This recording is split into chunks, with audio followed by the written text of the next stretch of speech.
നഗരത്തിലെ പ്രമുഖ ആർക്കിടെക്ചർ ഫാമിലെ പ്രൊജക്ട് മാനേജരായ അനില തന്റെ ലാപ്ടോപ്പ് ബാഗും ഫയലും എടുത്ത് ഓഫീസിലേക്ക് ഇറങ്ങാൻ തയ്യാറെടുത്തു. കോട്ടൺ കുർത്തയും വാച്ചും ധരിച്ച് ചുണ്ടിൽ നേർത്ത ഗൗരവം വരുത്തി നിൽക്കുന്ന അനിലയെ ലിവിംഗ് റൂമിലിരുന്ന അമ്മ ശാരദ ദയനീയമായി നോക്കി. കഴിഞ്ഞ രാത്രി മുതൽ അവർക്കിടയിൽ ഉടലെടുത്ത ആഭ്യന്തര യുദ്ധത്തിന്റെ ബാക്കിയായിരുന്നു ആ മൗനം.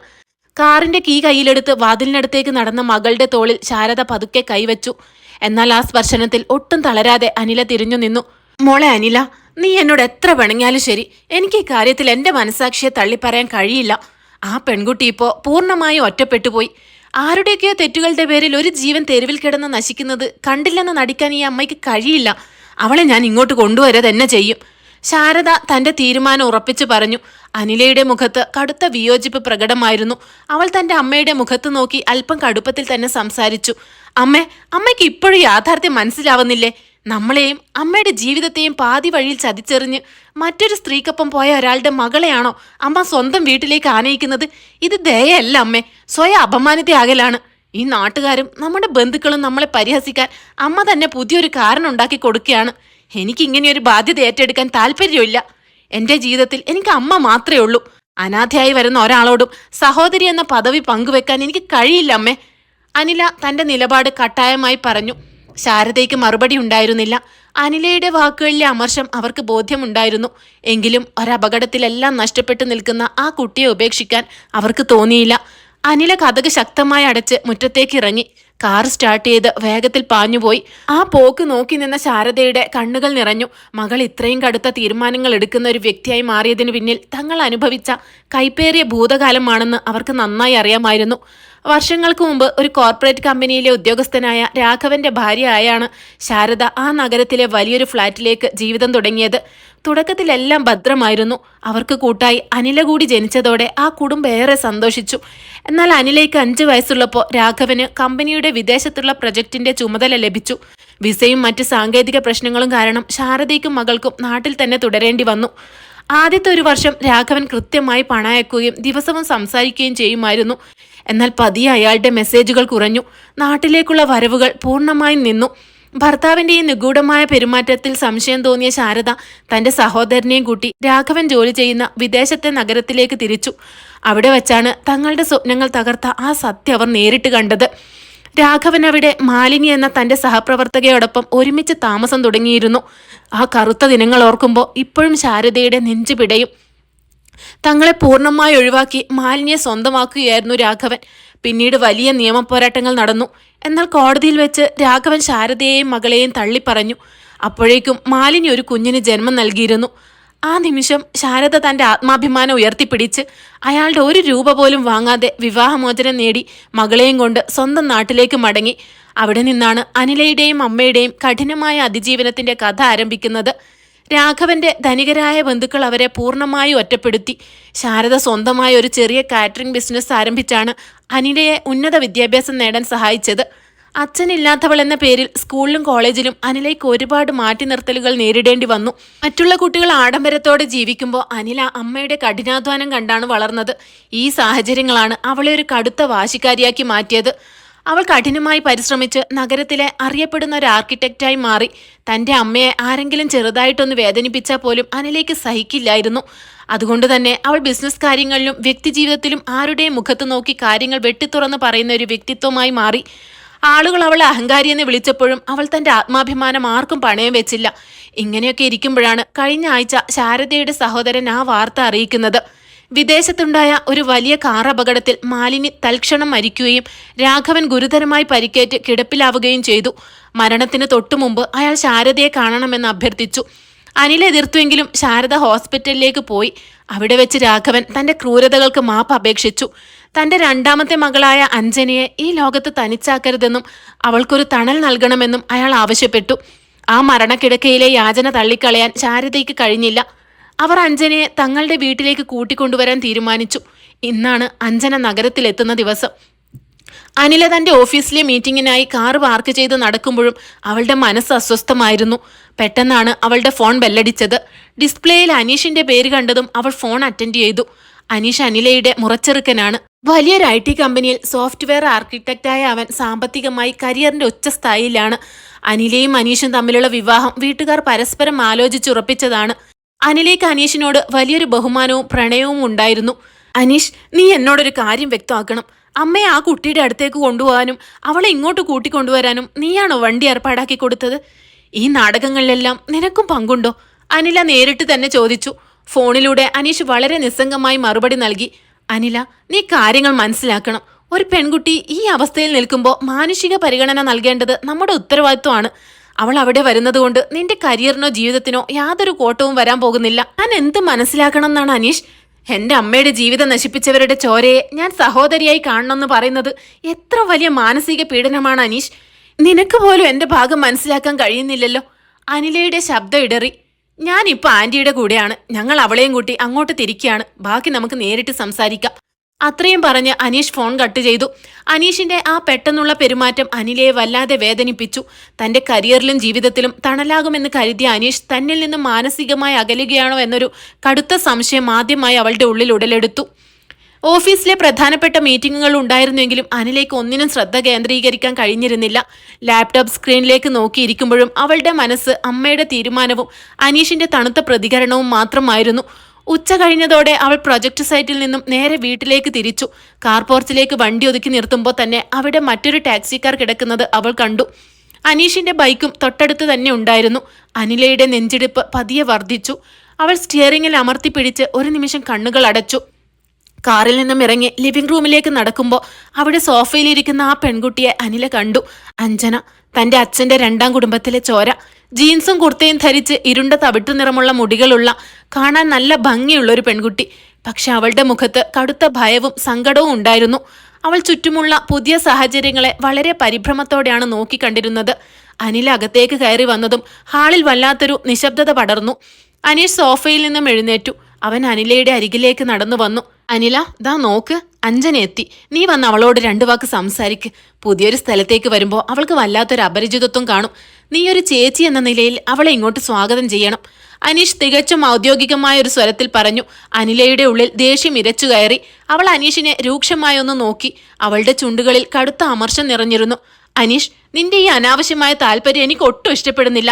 ഈ വീട്ടിലേക്ക് അവളെ കൊണ്ടുവന്നത് നിങ്ങളുടെയൊക്കെ തന്നിഷ്ടപ്രകാരമാണ്. അതിന് ഞാൻ വന്ന് പൂച്ചെണ്ട് നൽകി സ്വീകരിക്കുമെന്ന് പ്രതീക്ഷിക്കരുത്. വേണമെങ്കിൽ ഈ വീടിന്റെ ആധാരവും നിലവിളക്കും എടുത്ത് ഞാൻ അവളെ വണങ്ങാം. അത് മതിയോ നിനക്ക്? അനിലയുടെ വാക്കുകളിലെ പരിഹാസം അനീഷിനെ ചൊടിപ്പിച്ചു.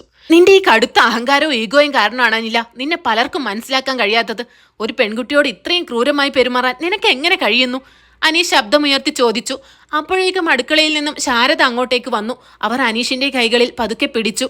വേണ്ട മോനെ അനീഷെ, അവളോടൊന്നും പറഞ്ഞിട്ട് കാര്യമില്ല. അവൾ അനുഭവിച്ച കഷ്ടപ്പാടുകൾ അത്രമാത്രം ഉണ്ട്. അതുകൊണ്ടാ അവൾ ഇങ്ങനെ സംസാരിക്കുന്നത്. ശാരദ തികച്ചും നിർവികാരമായി പറഞ്ഞു. അമ്മയുടെ ആ വാക്കുകൾ കേട്ടപ്പോൾ അഞ്ജനയ്ക്ക് വല്ലാത്ത സങ്കടം തോന്നി. സ്വന്തം അമ്മയുടെ ഒരു തെറ്റായ തീരുമാനം കാരണം നിരപരാധികളായ ഈ മനുഷ്യരുടെ ജീവിതം എത്രമാത്രം തകർന്നു പോയി എന്ന് അവൾക്ക് മനസ്സിലായി. അവൾ തലതാഴ്ത്തിയിരുന്ന് പതുക്കെ വിതുമ്പാൻ തുടങ്ങി. മോളെ അഞ്ജന, നീ വിഷമിക്കണ്ട. അനിലേക്ക് പെട്ടെന്ന് ഈ മാറ്റങ്ങളുമായി പൊരുത്തപ്പെടാൻ കഴിയാത്തത് കൊണ്ടാ. നീ പോയി ഫ്രഷായി വാ. ശാരദ അവളെ ആശ്വസിപ്പിച്ചുകൊണ്ട് പറഞ്ഞു. അവർ ഹാളിലിരുന്ന ഒരു ചെറിയ മുറി അവൾക്കായി കാണിച്ചു കൊടുത്തു. അഞ്ജന തന്റെ ബാഗുമെടുത്ത് പതുക്കെ ആ മുറിയിലേക്ക് നടന്നു. അനീഷ് തന്റെ ഫോൺ എടുത്ത് വാച്ചിലേക്ക് നോക്കി. ആന്റി, ഞാൻ ഓഫീസിലേക്ക് ഇറങ്ങുക. ഹാഫ് ലീവ് പറഞ്ഞാ ഞാൻ പോന്നത്. ബാക്കി കാര്യങ്ങൾ നമുക്ക് വീക്കെൻഡിൽ സംസാരിക്കാം. അവൻ അഞ്ജനയുടെ മുറിയുടെ വാതിലിലേക്ക് ഒരിക്കൽ കൂടി നോക്കിയ ശേഷം തന്റെ ബൈക്കുമെടുത്ത് അവിടെ നിന്ന് പോയി. അടുത്ത കുറച്ചു ദിവസങ്ങളിൽ അഞ്ജന ആ വീട്ടിലെ ഒരു നിശബ്ദ സാന്നിധ്യമായി മാറി. അവൾ ശാരദയുമായി പെട്ടെന്നടുത്തു. വീട്ടുജോലികളിൽ അവരെ സഹായിക്കാനും അവൾ ശ്രമിച്ചു. നഗരത്തിലെ ഒരു പ്രമുഖ ഇൻസ്റ്റിറ്റ്യൂട്ടിൽ അവൾ ഫിനാൻസ് കോഴ്സ് ചെയ്യുകയായിരുന്നു. അനില ഇപ്പോഴും അവളോട് കടുത്ത അകലം പാലിച്ചു. അഞ്ജന എന്തെങ്കിലും സംസാരിക്കാൻ വന്നാൽ പോലും അനില അവളെ കടുത്ത നോട്ടം കൊണ്ട് തളർത്തി കളയും. അപ്പോഴൊക്കെ അഞ്ജന ഒരു പൂച്ചക്കുട്ടിയെ പോലെ ഭയന്ന് മാറി നിൽക്കും. എന്നാൽ ഈ ദിവസങ്ങളിൽ അനിലയെ ഏറ്റവും കൂടുതൽ അസ്വസ്ഥമാക്കിയത് അനീഷിന്റെ പെരുമാറ്റമായിരുന്നു. അവൻ വീട്ടിലേക്ക് വരുന്നത് വർദ്ധിച്ചു. പക്ഷെ അവൻ അനിലയോട് സംസാരിക്കുന്നതിനേക്കാൾ കൂടുതൽ സമയം അഞ്ജനയോടൊപ്പം ചെലവഴിക്കാൻ തുടങ്ങി. എപ്പോഴും ഗൗരവക്കാരനായിരുന്ന അനീഷ് അഞ്ജനയോട് വളരെ സൗമ്യമായും ചിരിച്ചും സംസാരിക്കുന്നത് അനില ജാലകപ്പടിയിലൂടെ നോക്കിക്കണ്ടു. അവൻ അഞ്ജനയെ കൂട്ടി പുറത്തു പോകാനും അവൾക്ക് ആവശ്യമായ പഠന സാമഗ്രികൾ വാങ്ങി നൽകാനും തുടങ്ങി. ഇത് അനിലയുടെ ഉള്ളിൽ വലിയൊരു അസൂയയും ഭയവും ഉണ്ടാക്കി.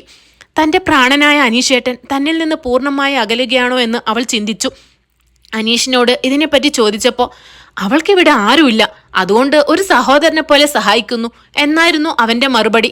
എന്നാൽ ആ വാക്കുകളിൽ ഒട്ടും ആത്മാർത്ഥതയില്ലെന്ന് അനിലേക്ക് തോന്നി. ഒരു ദിവസം ഓഫീസിൽ വെച്ച് കടുത്ത തലവേദന അനുഭവപ്പെട്ടതുകൊണ്ട് അനില നേരത്തെ ലീവ് എടുത്ത് വീട്ടിലേക്ക് മടങ്ങി. അമ്മ അന്നൊരു കാറ്ററിംഗ് ഓർഡറിന്റെ ആവശ്യത്തിനായി പുറത്തു പോയിരിക്കുകയായിരുന്നു. വീടിന്റെ മുറ്റത്ത് അനീഷിന്റെ ബൈക്ക് കണ്ടപ്പോൾ അനിലയുടെ നെഞ്ചൊന്ന് പിടഞ്ഞു. ഈ സമയത്ത് എന്തിനാ അവൻ ഇങ്ങോട്ട് വന്നത്? അഞ്ജനയ്ക്ക് ഇന്ന് ക്ലാസ് ഇല്ലാത്ത ദിവസമാണ്. മനസ്സിൽ 1000 സംശയങ്ങളോടെ അവൾ പൂമുഖത്തെ വാതിൽ പതുക്കെ തുറന്ന് അകത്തേക്ക് കയറി. ഹാളിൽ ആരും ഉണ്ടായിരുന്നില്ല. എന്നാൽ അഞ്ജനയുടെ മുറിയിൽ നിന്നും അനീഷിന്റെ പൊട്ടിച്ചിരി കേട്ടപ്പോൾ അനിലയുടെ സകല നിയന്ത്രണവും നഷ്ടമായി. അവൾ പതുക്കെ ആ മുറിയുടെ വാതിലിനടുത്തേക്ക് നടന്നു. അവിടെ കണ്ട കാഴ്ച അവളുടെ ഹൃദയം തകർത്തു കളഞ്ഞു. അഞ്ജനയുടെ കൈകളിൽ സ്വന്തം കൈകൾ ചേർത്ത് വെച്ച് അവളെ നോക്കി എന്തൊക്കെയോ തമാശകൾ പറയുകയായിരുന്നു അനീഷ്. അഞ്ജനയും ഏറെ സന്തോഷത്തോടെ അവന്റെ മുഖത്തേക്ക് നോക്കി ചിരിക്കുന്നുണ്ടായിരുന്നു. വർഷങ്ങളായി തനിക്ക് മാത്രം അവകാശപ്പെട്ട ആ ചിരിയും സ്നേഹവും മറ്റൊരുവൾ തട്ടിയെടുക്കുന്നത് അനിലേക്ക് സഹിക്കാവുന്നതിലും അപ്പുറമായിരുന്നു. അവളുടെ കണ്ണുകൾ ചുവന്നു തുടുത്തു. ഉള്ളിലെ വന്യമായ ദേഷ്യം മുഴുവൻ ആവാഹിച്ച് അവൾ ആ മുറിയിലേക്ക് ഇരച്ചു കയറി. അപ്രതീക്ഷിതമായി മുറിയിലേക്ക് കൊടുങ്കാറ്റ് പോലെ കയറി വന്ന അനിലയെ കണ്ട് അനീഷും അഞ്ജനയും പെട്ടെന്ന് ഞെട്ടിത്തിരിഞ്ഞു. അനിലയുടെ ശ്വാസമെടുപ്പ് വേഗതയിലായിരുന്നു. കണ്ണുകളിൽ കടുത്ത അമർഷം ജ്വലിച്ചു നിന്നു. വർഷങ്ങളായി താൻ ജീവന് തുല്യം സ്നേഹിച്ച പുരുഷൻ തന്റെ മുന്നിൽ വെച്ച് മറ്റൊരുവളുടെ കൈകളിൽ കോർത്തു പിടിച്ചു നിൽക്കുന്നത് കാണേണ്ടി വന്ന അവസ്ഥ അവളെ പൂർണ്ണമായി തകിടം മറിച്ചിരുന്നു. നീ എന്തായി കാണിക്കുന്നത് അനില? ഒരു മര്യാദയും ഇല്ലാതെ മറ്റുള്ളവരുടെ സ്വകാര്യതയിലേക്ക് ഇരച്ചു കയറി നിനക്ക് ആരാണ് അനുവാദം തന്നത്? അനീഷ് പെട്ടെന്നുണ്ടായ പരിഭ്രമം മറച്ചുവെച്ച് ശബ്ദമുയർത്തി ചോദിച്ചു. അനിലയുടെ ചുണ്ടിൽ ക്രൂരമായ ഒരു ചിരി വിരിഞ്ഞു. അവൾ അഞ്ജനയ്ക്ക് നേരെ തിരിഞ്ഞു. നിന്റെ അമ്മ പണ്ട് എന്റെ അച്ഛനെ വശീകരിച്ച് കൂടെ കൂട്ടിയതുപോലെ നീ ഇപ്പൊ എന്റെ ജീവിത പങ്കാളിയെ കൂടി തട്ടിയെടുക്കാൻ ഇറങ്ങിയിരിക്കുവാണോ? ഈ ചതി മുൻകൂട്ടി കണ്ടതുകൊണ്ടാ നിന്നെ ഈ വീട്ടിലേക്ക് കയറ്റരുതെന്ന് ഞാൻ അമ്മയോട് അലറി പറഞ്ഞത്. അത്രയ്ക്ക് രക്തത്തിൽ അലിഞ്ഞു ചേർന്ന സ്വഭാവമാണ് നിനക്കൊക്കെ. അനിലയുടെ വാക്കുകൾ കേട്ട് അഞ്ജന ആകെ തകർന്നു പോയി. അവൾ ബെഡിലേക്ക് ഒതുങ്ങിയിരുന്ന് മുഖം പൊത്തി കരഞ്ഞു. എന്നാൽ അനീഷിന് അത് സഹിക്കാൻ കഴിഞ്ഞില്ല. അവൻ അനിലേക്ക് നേരെ ആക്രോശിച്ചുകൊണ്ട് മുന്നോട്ട് വന്നു. മതി, നിർത്തനില, നീ അതിരുവിടരുത്. നീ വിചാരിക്കുന്നത് പോലെ യാതൊരുവിധ മോശം ചിന്തയും ഞങ്ങൾക്കിടയിലില്ല. അഞ്ജനയെ ഞാനൊരു സുഹൃത്തായി അല്ലെങ്കിൽ ഒരു സഹോദരിയായി മാത്രമാണ് കണ്ടത്. പക്ഷെ നിന്റെ ഈ വന്യമായ സ്വഭാവവും സംശയരോഗവും കാണുമ്പോൾ എനിക്ക് നിന്നോട് കടുത്ത വെറുപ്പാണ് തോന്നുന്നത്. ഇത്ര ഇടുങ്ങിയ ചിന്താഗതിയുള്ള ക്രൂര ഹൃദയമുള്ള ഒരു പെൺകുട്ടിയെ വിവാഹം കഴിക്കാൻ എനിക്ക് താല്പര്യമില്ല. ഇന്നു മുതൽ ഞാൻ അഞ്ജനയെ മറ്റൊരു കണ്ണിൽ കാണാൻ തീരുമാനിച്ച അതിന് കാരണം നിന്റെ ഈ സ്വഭാവം മാത്രമായിരിക്കും. അനീഷ് ഉറച്ച ശബ്ദത്തിൽ പ്രഖ്യാപിച്ചു. അനീഷിന്റെ ആ വാക്കുകൾ ഒരു കൂരമ്പ് പോലെ അനിലയുടെ നെഞ്ചിലേക്ക് തറച്ചു കയറി. താൻ ദേഷ്യപ്പെടുമ്പോൾ അവൻ തന്നെ ചേർത്ത് പിടിച്ച് ആശ്വസിപ്പിക്കുമെന്നാണ് അവൾ കരുതിയിരുന്നത്. എന്നാൽ അവൻ പരസ്യമായി തന്നെ തള്ളിപ്പറയുകയും ആ പെൺകുട്ടിയെ സംരക്ഷിക്കാൻ നിൽക്കുകയും ചെയ്തത് അവൾക്ക് താങ്ങാൻ കഴിയുന്നതിലും അപ്പുറമായിരുന്നു. കണ്ണീരൊഴുക്കിക്കൊണ്ട് അവൾ തന്റെ മുറിയിലേക്ക് ഓടിപ്പോയി വാതിലകത്തു നിന്നും ലോക്ക് ചെയ്തു. അന്ന് മുഴുവൻ അവൾ ആ മുറിയിലിരുന്ന് പൊട്ടിക്കരഞ്ഞു. അടുത്ത കുറച്ചു ദിവസങ്ങൾ ആ വീട് കടുത്ത നിശബ്ദതയിലായിരുന്നു. അനീഷ് പിന്നീട് ആ വീട്ടിലേക്ക് വരുന്നത് പൂർണ്ണമായും ഒഴിവാക്കി. ഓഫീസിൽ വെച്ച് അനില അവനെ കാണാൻ ശ്രമിച്ചപ്പോഴൊക്കെ അവൻ തികച്ചും അപരിചിതനെ പോലെ മുഖം തിരിച്ചു നടന്നു. അനീഷിന്റെ ഈ അവഗണന അനിലയെ പൂർണ്ണമായി മാനസികമായി തളർത്തിക്കളഞ്ഞു. അവളുടെ കരിയറിലെ പ്രസരിപ്പും ആത്മവിശ്വാസവും എങ്ങോ മറഞ്ഞുപോയി. മകളുടെ ഈ അവസ്ഥ കണ്ട് അമ്മ ശാരദയുടെ ഉള്ളും നീറുകയായിരുന്നു. അവൾ അഞ്ജനയോടും അനീഷിനോടും സംസാരിക്കാൻ ശ്രമിച്ചെങ്കിലും കാര്യമുണ്ടായില്ല. അഞ്ജനയുടെ ഉള്ളിലും കടുത്ത കുറ്റബോധം നിറഞ്ഞു നിന്നിരുന്നു. ചേച്ചിയുടെ ജീവിതം തകരാൻ താൻ കാരണമായി എന്ന ചിന്ത അവളിൽ വല്ലാത്തൊരു അസ്വസ്ഥത ഉണ്ടാക്കി. എങ്കിലും അനീഷ് നൽകിയ കരുതലും സ്നേഹവും അവളെ സാവധാനം അവനിലേക്ക് അടുപ്പിച്ചു തുടങ്ങിയിരുന്നു. ഒരു ദിവസം വൈകുന്നേരം അനില ഓഫീസിൽ നിന്നും മടങ്ങിയെത്തുമ്പോൾ ലിവിംഗ് റൂമിൽ അനീഷിന്റെ മാതാപിതാക്കളായ മാധവനും സിന്ധുവും ഇരിക്കുന്നത് കണ്ടു. എന്തോ ഗൗരവമുള്ള ചർച്ച നടക്കുകയാണെന്ന് അവൾക്ക് മനസ്സിലായി.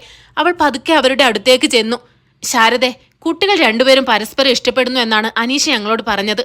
അവൻ അഞ്ജന മോളെ വിവാഹം കഴിക്കാൻ പൂർണ്ണ സമ്മതമാണ്. അനിലയുമായുള്ള ബന്ധം അവൻ മാനസികമായി അവസാനിപ്പിച്ചു കഴിഞ്ഞു.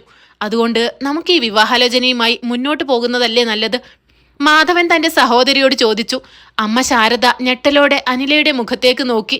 അനിലയുടെ മുഖത്ത് പക്ഷേ വലിയ ഭാവവ്യത്യാസങ്ങളൊന്നും ഉണ്ടായിരുന്നില്ല. അവളുടെ മനസ്സ് അപ്പോഴേക്കും കല്ലിച്ചു പോയിരുന്നു. നിങ്ങളുടെ മകന്റെ തീരുമാനം ഇതാണെങ്കിൽ എനിക്കതിൽ യാതൊരു എതിർപ്പുമില്ല അമ്മാവ.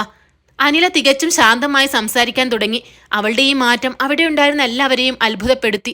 പിന്നെ അനീഷ്, ഒരു ചെറിയ തെറ്റിദ്ധാരണയുടെ പേരിൽ ഇത്രയും കാലത്തെ പ്രണയവും ബന്ധവും ഉപേക്ഷിക്കാൻ നീ കാണിച്ച ആ മനസ്സ് അതെനിക്ക് ഒത്തിരി ഇഷ്ടപ്പെട്ടു. നീ എന്നെ ഒരിക്കലും ആത്മാർത്ഥമായി സ്നേഹിച്ചിരുന്നില്ല എന്ന് എനിക്കിപ്പോൾ മനസ്സിലാവുന്നുണ്ട്. അനില എന്തുകൊണ്ടാണ് ഇത്രയും തൻ്റെടിയും അഹങ്കാരിയുമായി മാറിയതെന്ന് നിനക്കറിയോ? മറ്റുള്ള കുട്ടികൾ അച്ഛൻ്റെ തണലിൽ ആഡംബരത്തോടെ വളർന്നപ്പോൾ ഞാൻ എൻ്റെ അമ്മയുടെ കഷ്ടപ്പാടുകൾ കണ്ടാണ് വളർന്നത്. ബന്ധുക്കളുടെ കല്യാണങ്ങൾക്കും ചടങ്ങുകൾക്കും പണമില്ലാത്തതിൻ്റെ പേരിൽ നമ്മളെ മാറ്റി നിർത്തിയപ്പോൾ എനിക്ക് കൂട്ട് എൻ്റെ ആത്മാഭിമാനം മാത്രമായിരുന്നു. അന്നു മുതലാണ് ഞാൻ പ്രതികരിക്കാൻ പഠിച്ചത്. അനിലയുടെ ശബ്ദമിടറി. അവൾ അഞ്ജനയുടെ മുഖത്തേക്ക് നോക്കി. അഞ്ജന വല്ലാത്തൊരു കുറ്റബോധത്തോടെ തലതാഴ്ത്തി നിൽക്കുകയായിരുന്നു. നിങ്ങൾക്കറിയോ, എന്റെ അച്ഛൻ മരിക്കുന്നതിന് മുമ്പ് അദ്ദേഹത്തിന്റെ സമ്പാദ്യങ്ങളെല്ലാം എന്റെ പേരിലാണ് എഴുതി വെച്ചിരുന്നത്. സാമ്പത്തികമില്ലാത്തവൾ എന്ന് പറഞ്ഞ് പണ്ട് എന്നെ പരിഹസിച്ചവർക്കുള്ള മറുപടിയായിരുന്നു അത്.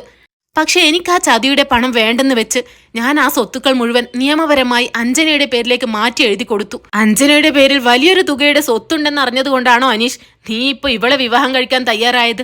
കേവലം ഒരു ആർക്കിടെക്റ്റായ എന്നെക്കാൾ നിനക്കിപ്പോ ലാഭം കോടികളുടെ സ്വത്തുള്ള അഞ്ജനയാണല്ലേ? അനിലയുടെ പരിഹാസം നിറഞ്ഞ ചോദ്യം കേട്ട് അനീഷും കുടുംബവും ആകെ തരിച്ചുപോയി. തങ്ങൾ ഇത്രയും കാലം പണമില്ലാത്തവൾ എന്ന് പറഞ്ഞ് മാറ്റി നിർത്തിയ അനിലയുടെ ഔദാര്യത്തിലാണ് അഞ്ജന ജീവിക്കുന്നതെന്ന സത്യം അവരെ ലജ്ജിപ്പിച്ചു കളഞ്ഞു. അനിലയുടെ ആ വെളിപ്പെടുത്തൽ ആ മുറിയിലുണ്ടായിരുന്ന എല്ലാവരുടെയും കണ്ണു തുറപ്പിക്കുന്നതായിരുന്നു.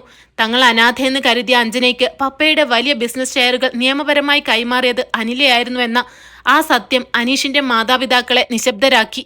അനീഷ് അമ്പരപ്പോടെ അഞ്ജനയെ നോക്കിയെങ്കിലും അവൾ കടുത്ത കുറ്റബോധത്തോടെ തലതാഴ്ത്തി നിന്നു. അനില തന്റെ ഓഫീസിലെ ഫയലുകൾ കൃത്യമായി അടുക്കി വെച്ചുകൊണ്ട് തികച്ചും പ്രൊഫഷണലായ ഗൗരവത്തോടെ അവരെ നോക്കി. എന്റെ കരിയറിലും അധ്വാനത്തിലും എനിക്ക് വിശ്വാസമുണ്ട്. അതുകൊണ്ട് മറ്റൊരാളുടെ പണമോ സഹതാപമോ എനിക്ക് ആവശ്യമില്ല. അനീഷ്, നീ ആഗ്രഹിച്ചതുപോലെ ഈ ബിസിനസ് പാർട്ട്ണർഷിപ്പും വിവാഹബന്ധവും ഇവിടെ വെച്ച് അവസാനിപ്പിക്കുന്നു. ചതിയുടെ അടിത്തറയിൽ കെട്ടിപ്പോക്കുന്ന ഈ ബന്ധം നിങ്ങൾക്ക് ലാഭകരമായിരിക്കട്ടെ.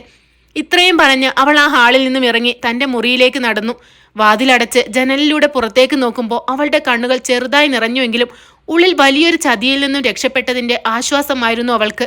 അതേസമയം നഗരത്തിലെ സബ് ഇൻസ്പെക്ടറായ ദേവൻ തന്റെ ഔദ്യോഗിക ഡ്യൂട്ടികൾക്ക് ശേഷം ഫയലുകൾ ക്ലോസ് ചെയ്യുകയായിരുന്നു.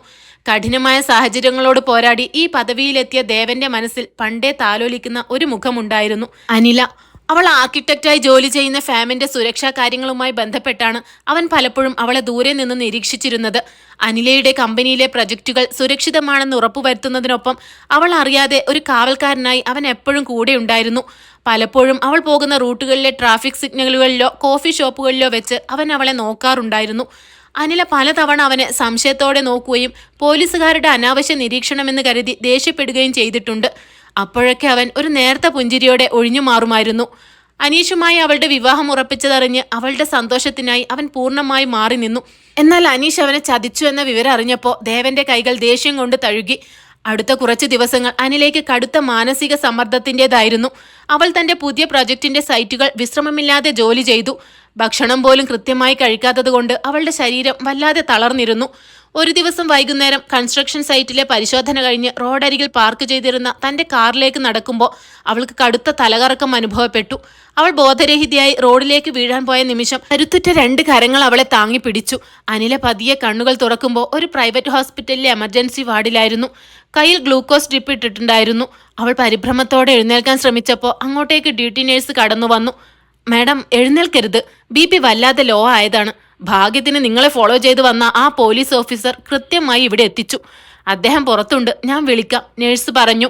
വാതിൽ തുറന്ന് അകത്തേക്ക് വന്ന ദേവനെ കണ്ടപ്പോൾ അനിലേക്ക് വല്ലാത്ത അത്ഭുതമാണ് തോന്നിയത്. നഗരത്തിലെ ട്രാഫിക്കിലും സൈറ്റുകളിലും വെച്ച് പലപ്പോഴും കൺമുന്നിൽ വരാറുള്ള ആ ഓഫീസർ തന്നെയാണ് തന്നെ രക്ഷിച്ചതെന്ന് അവൾക്ക് വിശ്വസിക്കാൻ കഴിഞ്ഞില്ല. ഓഫീസർ, നിങ്ങൾ എന്തിനാ എന്നെ എപ്പോഴും ഇങ്ങനെ ഫോളോ ചെയ്യുന്നത്? എനിക്ക് ഒന്നിനും ഒരു സ്വാതന്ത്ര്യവും ഇല്ലേ? അനില തന്റെ പ്രൊഫഷണൽ ഗൗരവം വീണ്ടെടുത്ത് ചോദിച്ചു. ദേവൻ അടുത്തുള്ള കസേരയിലിരുന്ന് ശാന്തമായി അവളെ നോക്കി. ഒരു പൗരൻ റോഡിൽ കുഴഞ്ഞു വീഴുമ്പോൾ സഹായിക്കേണ്ടത് പോലീസിന്റെ കടമയാണ് മാഡം. തൽക്കാലം ഈ ഡ്രിപ്പ് കഴിയുന്നതുവരെ നിങ്ങൾ ഇവിടെ വിശ്രമിക്കണം. നിങ്ങളുടെ അമ്മയെ ഞാൻ വിളിച്ച് വിവരം പറഞ്ഞിട്ടുണ്ട്. അവന്റെ ആ ഉറച്ച ശബ്ദവും കരുതലും അനിലയെ നിശബ്ദമാക്കി. തന്റെ എല്ലാ കാര്യങ്ങളും ഇയാൾ എങ്ങനെ അറിയുന്നു എന്ന് അവൾ ചിന്തിച്ചു. നിങ്ങൾക്ക് എന്നോട് എന്തെങ്കിലും പറയാനുണ്ടോ? എന്തിനാ എനിക്ക് ചുറ്റും ഇങ്ങനെ നിൽക്കുന്നത്? അവൾ നേരിട്ട് ചോദിച്ചു. ദേവന്റെ മുഖത്തെ ഔദ്യോഗിക ഗൗരവം മാറി അവിടെ വല്ലാത്തൊരു ആർദ്രത നിറഞ്ഞു. അതിന് 12 വർഷത്തെ പഴക്കമുണ്ട് അനില. പണ്ട് സ്കൂൾ കാലത്ത് അച്ഛനില്ലാത്തവൾ എന്ന് പറഞ്ഞ് ചില കുട്ടികൾ നിന്നെ മാറ്റി നിർത്തിയപ്പോൾ ആരോടും പറയാതെ കരഞ്ഞ ഒരു 8 വയസ്സുകാരി ഉണ്ടായിരുന്നു. അന്ന് അനാഥാലയത്തിൽ വളർന്ന എനിക്ക് നിന്റെ ആ സങ്കടം നന്നായി മനസ്സിലായി. അന്നു മുതൽ ഞാൻ നിനക്ക് കാവൽ നിൽക്കുമെന്ന് മനസ്സിൽ ഉറപ്പിച്ചതാണ്. നീ വളർന്നൊരു വലിയ ആർക്കിടെക്റ്റ് ആയപ്പോഴും എൻ്റെ ആ പ്രണയം കൂടെ ഉണ്ടായിരുന്നു. നിന്നെ ശല്യപ്പെടുത്താൻ ഞാൻ ആഗ്രഹിച്ചിരുന്നില്ല. നീ സന്തോഷത്തോടെ ഇരുന്നാൽ മാത്രം മതിയായിരുന്നു എനിക്ക്. ദേവൻ തന്റെ മനസ്സ് തുറന്നു. അവന്റെ വാക്കുകൾ കേട്ട് അനിലയുടെ ഉള്ളൊന്നു പിടഞ്ഞു. താൻ കടുത്ത ഭാഷയിൽ സംസാരിച്ച് അകറ്റി നിർത്തിയ ഈ മനുഷ്യനാണ് ഇത്രയും കാലം തനിക്ക് ചുറ്റും ഒരു സുരക്ഷാ കോട്ടയായി നിന്നതെന്ന സത്യം അവളുടെ കണ്ണുകളെ ഈറനണിയിച്ചു. ദേവന്റെ ആ തുറന്നു പറച്ചൽ ഹോസ്പിറ്റൽ മുറിയിലെ അന്തരീക്ഷത്തെ ആകെ നിശബ്ദമാക്കി. 12 വർഷമായി താൻ അറിയാതെ തനിക്ക് ചുറ്റും ഒരു സുരക്ഷാ കോട്ട തീർത്തു നിന്നിരുന്നത് ഈ മനുഷ്യനായിരുന്നു എന്ന വലിയ യാഥാർത്ഥ്യം അനിലേക്ക് ഉൾക്കൊള്ളാൻ കഴിയുന്നതിലും അപ്പുറമായിരുന്നു. കൺമുന്നിൽ കണ്ട വഞ്ചനകളുടെ ആഘാതത്തിൽ മനസ്സ് മടുത്തിരുന്ന അവൾക്ക് ദേവന്റെ വാക്കുകൾ കരിഞ്ഞുണങ്ങിയ മണ്ണിൽ പെയ്ത ആദ്യത്തെ മഴത്തുള്ളി പോലെയാണ് അനുഭവപ്പെട്ടത്. അവൾ ഒന്നും മിണ്ടാതെ കണ്ണുകളിൽ നിറഞ്ഞൊഴുകിയ കണ്ണീരോടെ ദേവനെ തന്നെ നോക്കിയിരുന്നു. അവളുടെ ആ വിതുമ്പൽ കണ്ട് ദേവൻ പതുക്കെ കസേരയിൽ നിന്നും എഴുന്നേറ്റ് അവളുടെ അരികിലേക്ക് വന്നു. അവൻ വളരെ സാന്ത്വനത്തോടെ അവളുടെ തലയിൽ തലോടി. അനില, നീ കരയാൻ വേണ്ടിയല്ല ഞാനിത് പറഞ്ഞത്. നിന്റെ കണ്ണുകൾ നിറയുന്നത് കാണാൻ എനിക്ക് ഒട്ടും കഴിയില്ല. നിന്റെ ജീവിതത്തിലെ ഏറ്റവും വലിയൊരു പ്രതിസന്ധി ഘട്ടം നീ ഒറ്റയ്ക്ക് നേരിട്ട് ജയിച്ചു നിൽക്കുകയാണിപ്പോൾ. ആ അഹങ്കാരികളുടെ മുന്നിൽ നീ കാണിച്ച ആ തൻ്റെ ഇടം ഉണ്ടല്ലോ, അതാണ് എൻ്റെ അനില. ഇനി നിനക്കൊന്നിനെക്കുറിച്ചും ആലോചിച്ച് വിഷമിക്കേണ്ടി വരില്ല. തൽക്കാലം നീ ഈ ട്രിപ്പ് കഴിഞ്ഞ് വീട്ടിലേക്ക് നടക്കാൻ നോക്ക്. ദേവൻ ഒരു നേർത്ത പുഞ്ചിരിയോടെ പറഞ്ഞു. അപ്പോഴേക്കും വാതിൽ തുറന്ന് തികഞ്ഞ പരിഭ്രമത്തോടെ അമ്മ ശാരദ അകത്തേക്ക് കടന്നു വന്നു. മകൾ ഹോസ്പിറ്റലിലാണെന്നറിഞ്ഞ് അവർ വല്ലാതെ ഭയന്നിട്ടുണ്ടായിരുന്നു. കട്ടിലിൽ കിടക്കുന്ന അനിലയെ കണ്ടതും അവർ ഓടി വന്ന് അവളെ കെട്ടിപ്പിടിച്ചു. മോളെ അനില, നിനക്ക് എന്ത് പറ്റി? നീ എന്തിനാ ഇങ്ങനെ ഭക്ഷണം പോലും കഴിക്കാതെ നടന്ന് ശരീരം കേടുവരുത്തുന്നത്? ശാരദ കരഞ്ഞുകൊണ്ട് ചോദിച്ചു. അമ്മേ, എനിക്ക് കുഴപ്പമൊന്നുമില്ല, വെറും ഒരു തലകറക്കം മാത്രമായിരുന്നു. ദാ ഈ ഓഫീസർ കൃത്യസമയത്ത് കണ്ടതുകൊണ്ട് മാത്രം ഞാൻ ഇവിടെ എത്തിയത്. അനില ദേവനെ ചൂണ്ടിക്കാണിച്ചുകൊണ്ട് അമ്മയോട് പറഞ്ഞു. ശാരദ നന്ദിയോടെ ദേവനെ നോക്കി കൈകൾ കൂപ്പി. വളരെ ഉപകാരം മോനെ. നഗരത്തിലെ തിരക്കുകൾക്കിടയിൽ എൻ്റെ മോളെ രക്ഷിക്കാൻ ദൈവം അയച്ചതുപോലെയാ മോൻ എത്തിയത്. ആ ചതിയൻ അനീഷ് കാരണം ഞങ്ങളുടെ കുടുംബം തകർന്നു പോയേനെ. മോനില്ലായിരുന്നുവെങ്കിൽ ഇന്ന് എൻ്റെ മോളുടെ അവസ്ഥ എന്താകുമായിരുന്നു? ദേവൻ വിനയത്തോടെ ശാരദയുടെ കൈകൾ പിടിച്ചുകൊണ്ട് പറഞ്ഞു. അമ്മേ, വിഷമിക്കരുത്. അനില വളരെ ധൈര്യമുള്ള കുട്ടിയാണ്. അവൾ ആരെയും ഭയപ്പെടേണ്ട കാര്യമില്ല. ഇനി അവൾക്ക് കാവലായി ഞാനുണ്ടാകും. അമ്മ ധൈര്യമായിരിക്കും. ദേവന്റെ ആ വാക്കുകളിലെ ഉറപ്പും കരുതലും ശാരദയുടെ ഉള്ളിലെ ഭയമെല്ലാം മാറ്റിമറിച്ചു. ഒരു മകനെ പോലെ തങ്ങൾക്ക് തുണയായി നിൽക്കാൻ കെൽപ്പുള്ള ഒരാളാണ് ഈ പോലീസ് ഓഫീസർ എന്ന് ആ അമ്മയുടെ മനസ്സ് തിരിച്ചറിയുകയായിരുന്നു. അടുത്ത ഏതാനും മാസങ്ങൾ അനിലയുടെ ജീവിതത്തിൽ വലിയൊരു മാറ്റങ്ങളുടേതായിരുന്നു. അനീഷിന്റെയും കുടുംബത്തിന്റെയും അഹങ്കാരത്തിന് അവൾ നൽകിയ മറുപടി നഗരത്തിലെ ബിസിനസ് ലോകത്ത് വലിയൊരു ചർച്ചയായി മാറിയിരുന്നു. അഞ്ജനയ്ക്ക് പപ്പയുടെ ഷെയറുകൾ കൈമാറിയ ചടങ്ങിലൂടെ അനിലയുടെ മാന്യതയും പ്രൊഫഷണലിസവും എല്ലാവരും തിരിച്ചറിഞ്ഞു. പഴയതിനേക്കാൾ വലിയ പ്രൊജക്റ്റുകളും ഓർഡറുകളുമാണ് ഇപ്പോൾ അവളുടെ ആർക്കിടെക്ചർ ഫാമിലേക്ക് വന്നുകൊണ്ടിരുന്നത്. അവൾ വീണ്ടും തന്റെ കരിയറിലേക്ക് സജീവമായി മടങ്ങി വന്നു. പക്ഷേ ഇത്തവണ അവളുടെ ജീവിതത്തിൽ വലിയൊരു വ്യത്യാസമുണ്ടായിരുന്നു. കാർ ഓടിക്കുമ്പോഴോ സൈറ്റുകളിൽ നിൽക്കുമ്പോഴോ ദൂരെ എവിടെയെങ്കിലും ഒരു പോലീസ് ജാക്കറ്റ് കണ്ട അവളുടെ ചുണ്ടുകളിൽ ഇപ്പോൾ ഒരു നേർത്ത പുഞ്ചിരി വിരിയുമായിരുന്നു. ദേവൻ ഇപ്പോഴും അവളെ ദൂരെ നിന്ന് നിരീക്ഷിക്കുന്നുണ്ടായിരുന്നുവെങ്കിലും ഇപ്പോൾ അത് അവൾക്ക് അനാവശ്യമായ ഒരു നിരീക്ഷണമല്ല, മറിച്ച് തന്റെ ജീവിതത്തിലെ ഏറ്റവും വലിയ സുരക്ഷിതത്വമായാണ് അനുഭവപ്പെട്ടത്. ഡ്യൂട്ടി കഴിഞ്ഞുള്ള വൈകുന്നേരങ്ങളിൽ ദേവൻ അവളെ കാണാൻ വരാൻ തുടങ്ങി. അവർ ഒരുമിച്ച് നഗരത്തിലെ ചെറിയ കോഫി ഷോപ്പുകളിലിരുന്ന് തങ്ങളുടെ പഴയ ഓർമ്മകളും ഭാവി കാര്യങ്ങളും സംസാരിച്ചു. 15കാരനായ ആ അനാഥാലയത്തിലെ ആൺകുട്ടിയിൽ നിന്നും ഇന്ന് നഗരത്തെ കാക്കുന്ന ഒരു മികച്ച പോലീസ് ഓഫീസറായി വളർന്ന ദേവന്റെ ജീവിതകഥ കേട്ടപ്പോൾ അനിലയ്ക്ക് അവനോട് കടുത്ത പ്രണയവും ബഹുമാനവും തോന്നി. തന്നെ ഇത്രയധികം ആത്മാർത്ഥമായി പ്രണയിക്കാൻ ഈ ലോകത്ത് ഈ ഒരൊറ്റ മനുഷ്യൻ മാത്രമേ ഉള്ളൂ എന്ന് അവൾ പൂർണ്ണമായി തിരിച്ചറിഞ്ഞു. ഒരു മനോഹരമായ ഞായറാഴ്ച വൈകുന്നേരം അമ്മ ശാരദയുടെ നിർബന്ധപ്രകാരം ദേവൻ അവരുടെ തറവാട് വീട്ടിലേക്ക് എത്തി. പൂമുഖത്തെ ഉമ്മറത്തിരുന്ന് അവർ മൂവരും ഒരുമിച്ച് ചായ കുടിച്ചു. ആ അന്തരീക്ഷത്തിൽ വല്ലാത്തൊരു സമാധാനവും സന്തോഷവും നിറഞ്ഞു നിന്നിരുന്നു. ശാരദ പതുക്കെ ദേവന്റെ അരികിലേക്ക് വന്നിരുന്നു. മോനെ ദേവൻ, എൻ്റെ മകളുടെ ജീവിതത്തിൽ ഒരു കറുത്ത നിഴൽ വീണപ്പോൾ അതിനെയെല്ലാം മാറ്റി അവൾക്ക് വെളിച്ചം തന്നത് മോനാണ്.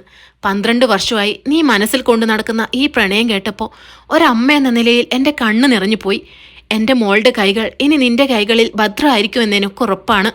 നിങ്ങൾ രണ്ടുപേരും ഒരുമിച്ച് ഒരു പുതിയ ജീവിതം തുടങ്ങണമെന്നാണ് എൻ്റെ ആഗ്രഹം. ശാരദ തങ്ങളുടെ മനസ്സ് തുറന്നു. അമ്മയുടെ ആ വാക്കുകൾ കേട്ടതും അനില നാണത്തോടെ തലതാഴ്ത്തി നിന്നു. ദേവൻ വല്ലാത്തൊരു ആർദ്രതയോടെ അനിലയുടെ മുഖത്തേക്ക് നോക്കി. അവളുടെ ആ മൗനത്തിൽ തൻ്റെ പ്രണയത്തിനുള്ള പൂർണ്ണമായ സമ്മതമുണ്ടെന്ന് അവൻ മനസ്സിലാക്കി. അമ്മേ, അനാഥനായി വളർന്ന എനിക്ക് സ്വന്തമായ ഒരു കുടുംബം തന്ന് ഈ കൈകൾ കൂട്ടിപ്പിടിക്കാൻ അനുവാദം തന്നതിന് നന്ദി. ഇനിയുള്ള കാലം അനിലയുടെ ഒരു കണ്ണുനീർ തുള്ളി പോലും താഴെ വീഴാതെ അവൾക്കൊരു കാവൽക്കാരനായി മാത്രമല്ല, നല്ലൊരു ജീവിത പങ്കാളിയായി ഞാൻ കൂടെ ഉണ്ടാവും. ദേവൻ ഉറച്ച സ്വരത്തിൽ പറഞ്ഞു.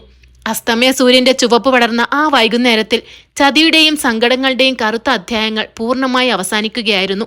അനാഥാലയത്തിലെ പടവുകളിൽ നിന്നും സ്വന്തം അധ്വാനം കൊണ്ട് വളർന്ന ദേവനും ചതികളെ തൻ്റെ ഇടത്തോടെ നേരിട്ട അനിലയും ഒരുമിച്ച് പുതിയൊരു ജീവിതത്തിന്റെ മനോഹരമായ തീരത്തേക്ക് സാവധാനം നടന്നു നീങ്ങി.